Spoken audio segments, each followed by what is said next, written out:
குட்டீஸ், good morning. Thank you for your support. நிறைய Deepavali offer இது பண்ணதுலேருந்து அதுக்கப்புறம் ஏன் சிஸ்டர் சேல் போடலை அப்படின்னு நியூவாக வர கஸ்டமர்ஸ் கேட்குறாங்க. பழைய தங்கங்கள் என்னென்னா ஆர்டர் கொடுத்தவங்க வந்து சிஸ்டர் டிஸ்பேச் பண்ண வேணாம், அப்படியே வச்சுருங்க, கொஞ்சம் ஆட் பண்ணிகிட்டே இருக்கோம், இந்த மந்த் எண்டு வரைக்கும் ஷிப்பிங் ஃப்ரீ போட்டிருக்கீங்களே சிஸ்டர் அப்படின்னு சொல்லி. ஏன்னா அந்த ஷிப்பிங் அமௌண்ட்டுக்கு அவங்களுக்கு ஒரு பல்பு பே கிடச்சிருது. அந்த ஒரு பல்பு நிறைய மல்டிப்ளை ஆகும். இந்த மாதிரிலாம் திங்க் பண்ணி தங்கங்கள் வந்து ஆட் பண்ண சொல்லிகிட்டே இருக்காங்க. பட் நேற்றுக்கு பார்த்தீங்கன்னா ஒரு 32 பார்சல் வந்து நம்ம பண்ணியாச்சு. இன்றைக்கி இப்போவே ஒர்க் வந்து ஒரு 5 to 10 minutes வந்து நான் ஸ்டார்ட் பண்ணிவிடுவேன். ஸோ ஆட் பண்ணணும்னு நினைக்கிறவங்க ஏன் சிஸ்டர் இதை வாட்ஸ்அப்லேயே சொல்லியிருக்கலாமே, எல்லோரும் பார்ப்பாங்களே நினைப்பீங்க. சில பேர் இன்னுமே வந்து பார்த்தீங்கன்னா என்ன நம்பிக்கையோ தெரில, பேர் ஊர் எதுவும் சொல்கிறதில்ல, ஜிபே நம்பர் இதானேன்னு சொல்லி நம்பிங்களா தெரில, நம்ம நம்பி தான் ஆகணும். ஜிபே நம்பர் போட்டு அட்ரஸ் தராமல் நேற்றுக்கு நைட்டு மட்டும் அட்ரஸ்னால அவ்வளோ டென்ஷன் எனக்கு.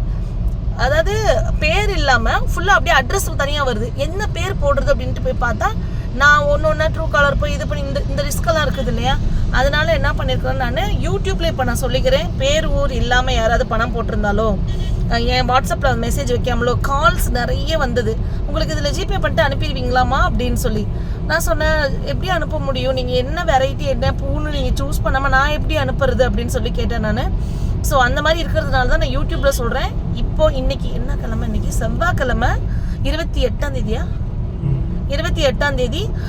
நான் வந்து இப்போ பார்சல் பேக்கிங் பண்ண ஆரம்பிச்சிருவேன். இன்றைக்கி அட்லீஸ்ட் ஒரு 50யாவது நான் வந்து அனுப்பிடணும்னு நினைக்கிறேன். நான் புதுசாக வரவங்களுக்கு ஏன் ஆட் பண்ண முடியல, ஏன் தனித்தனியாக உங்களுக்கு ஃபோட்டோஸ் இது பண்ண முடியலன்னா, நான் ஆல்ரெடி ஒரு 30-40 வெரைட்டிஸ்க்கு மேலே யூடியூப்பில் கம்யூனிட்டி போஸ்ட் அண்டு இது நம்மளோட ஷார்ட்ஸ்லையுமே நான் வந்து விலை சொல்லி, ஏன் யூடியூப் லாங் வீடியோவில் விலை சொல்லி நான் போட்டாச்சு.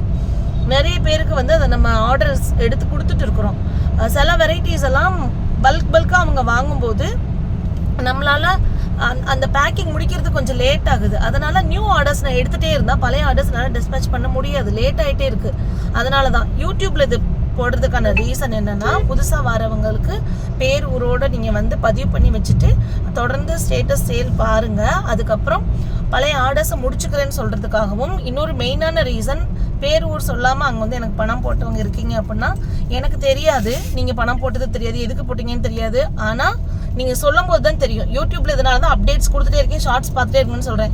இல்லை சிஸ்டர், நான் இவ்வளோ நாளாச்சு நான் பணம் போட்டு, நான் வந்து ரெயின் ரிலீஸ் வாங்குறதுக்கு அது பண்ணேன், அக்டோபர் 10ஆம் தேதி போட்டேன், 12ஆம் தேதி போட்டேன், 16ஆம் தேதி போட்டேன், நீங்கள் அனுப்பலையே சிஸ்டர்னு கொஞ்சம் எனக்கு ரிமைண்டர் கொடுங்க. நான் உடனே இன்னைக்கு இப்போ ஸ்டார்ட் பண்ணுறேன், ஒரு 10 minutes ஸ்டார்ட் பண்ணிடுவேன்னு நினைக்கிறேன். நீங்கள் எனக்கு இப்போதைக்கு நான் பேக்கிங்கில் இருக்கும்போது மெசேஜ் வச்சிங்கன்னா கடை எடுத்து நான் அனுப்பிச்சி விட்ருவேன். நான் டிலே ஆகாது. மற்றபடி நம்மக்கிட்ட பல்ப்ஸ் இல்லாமலோ இல்லைனா வந்து வேணுக்குன்னே அனுப்பாமலோ அந்த மாதிரிலாம் கிடையாது. ஓகேவா? Happy gardening.